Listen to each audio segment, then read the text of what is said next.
Okay, so around 1949, Mao Zedong led the People's Republic of China, and he made mass literacy a national goal. Now, at this time, the literacy rate was below 20%, which is extremely low.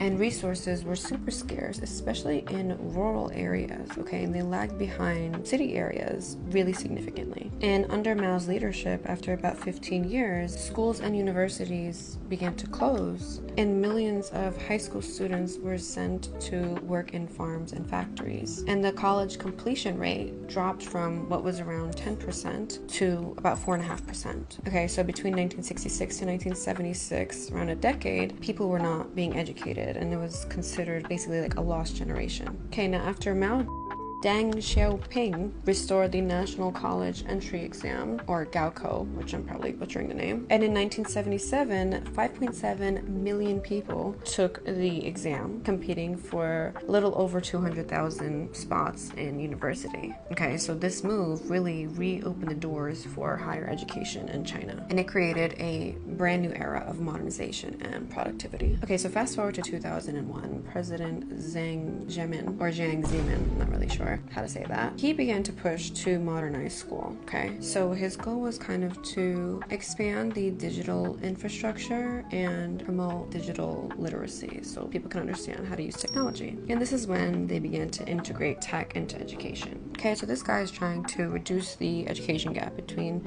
cities and like basically more rural areas again, and also prepare basically all students for the digital age. Okay, and about 15 years later, in 2015, the Chinese government made it a priority to make every single school in China to have access to the internet, even in remote villages. And by this time, 85% of primary school had broadband access, and a program called 3 Accesses and 2 Platforms ensured that teachers and students across the entire nation had access to digital resources.